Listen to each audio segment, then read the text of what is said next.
Hi, my name's Jessie Buckley. I'm a horticulturalist, and basically my whole life I've been interested in gardening. I did a gardening apprenticeship with the City of Port Phillip, and that's where I basically got all my first knowledge of gardening. I then did a few other things in between, some of my own private gardening business, and then started working at the Royal Botanic Gardens, where I worked for 10 years and expanded my knowledge greatly. The motivation behind this project was basically, I have 2 children of my own, and I think that there is a great need for kids to be able to be outdoors and especially growing their own vegetables, and that encourages them to do some physical activity as well as eat healthy food. I think these days there's far too much TV. There's ABC for kids on TV all day long, and there's a lot of fast food, and I think it's important to get kids into physical activity and eating healthy food. This is Grace, my daughter. So that's my main reason, and bringing members of the community together I think is a really important thing to do as well. For me, the main objectives are educating people, educating members of the community on sustainable gardening practices. There's a lot of talk these days of peak oils and food miles, and big questions about how long is our oil supply going to last. And without making that a really scary thing to think about and for people to be under pressure and have things rammed down their throats, I'd like to try and make it a lot more of an easy thing to take on board without people actually realising that they're learning something that is very beneficial for themselves and for the environment. So if members of the community can come out here and grow their own vegetables and take stuff home, then that's much better than them actually getting in their car, driving to a supermarket and buying this produce off the shelves, which has been developed specifically to last a long time and has no taste at all. So that's one of my main reasons, is that members of the community can come out, really learn about doing things, be outside, get their hands dirty and get educated on their best ways of getting great food.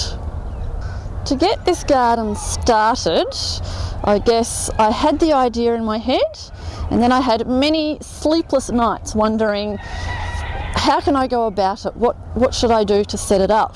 And I mentioned my idea to a couple of friends of mine, and they said, just do it, Jessie. Just ring the owners of the farm, see what they say. So I made a phone call to the owners of the farm, and I said, what do you think about having a community vegetable garden out at Chesterfield Farm? And they said, oh yeah, that sounds like a great idea. We don't have any funding, but we'll certainly give you the land. So from that point I thought, okay, I've got some land, I do really need funding and I do need people. So I then set about making hundreds of phone calls to all sorts of people to find out where I might be able to get people on board and how I would get funding. And through that process I met 2 different groups of people. One was a community group called Transition Knox, and they're a fantastic group of people who really supported my idea and wanted to help encourage it in any way they can. At the same time, I came across an organisation called Max Employment, and they ran National Green Jobs Corps projects, and they needed a project to start with young, long-term unemployed people. So they also had funding available. So they employed me to run a 6-month project.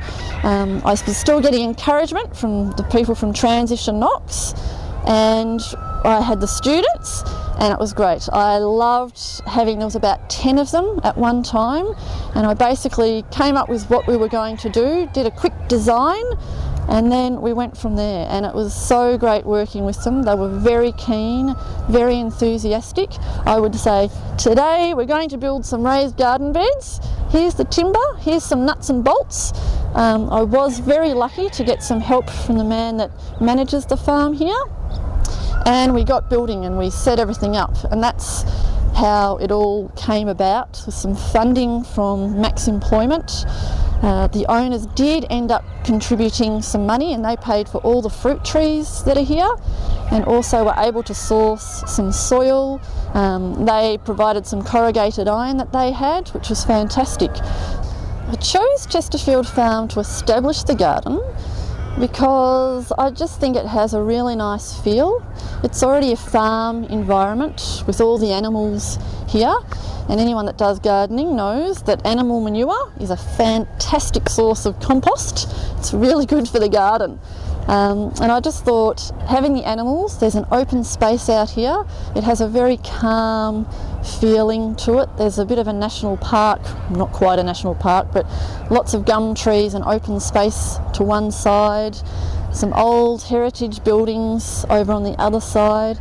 And I just thought it just had the right feel. It was already set up, so people are already coming out here. School groups come out already to see the animals. If they had a vegetable garden here as well, that just gives an extra dimension to the farm, and I just thought it would be the perfect place to set one up. To build all our vegetable beds, we've used different materials. We've got some beds over to my right, which actually have brick edgework around them, and we were actually able to source those through just rummaging around. Basically, we found a little factory that had a pile of red bricks out the front, and we just knocked on the door and said, "Are you using those bricks? If not, could we have them?" So we've got recycled red bricks. We also managed to get some extra bricks because we did run out from the people that own the farm. They had a supply up the back as well, so we used recycled red bricks. We were then able to get corrugated iron to build some other raised garden beds, and they actually used to be a bull-nosed veranda, so we've been able to recycle the corrugated iron from a bull-nosed veranda and make some nice raised beds, which just add a bit of an extra dimension and effect to the garden. And then we've got just pine sleepers for our main raised garden beds, and this was actually bought and paid for by the people that own the farm, and they had a connection with the people that ran the place where the timber came from, so there was a good deal done, and that's why we got the pine sleepers. But we would like to try and get recycled materials wherever we can to build our garden, to just enhance that whole, you can make your own vegetable garden and you can do it by recycling materials as well. The trees we have planted out here are all fruit trees. They're all edible. We have citrus trees, we have pomegranates, we have quinces, apricots, nectarines, peaches, apples, pear, a few others which I can't remember right now, but they're all fruit trees and they're all edible, and we're hoping that we can run preserving classes out here as well. So not only could you just pick a fruit off the tree and eat it fresh, but if we have abundant amounts of fruit, which hopefully we will, we'd like to be able to learn how we can preserve them, how to make jams, how to make pickled green tomato pickle, things like that. So yeah, hopefully in the future, when our trees are nice and big, we can also use them as shade and have picnics under the trees.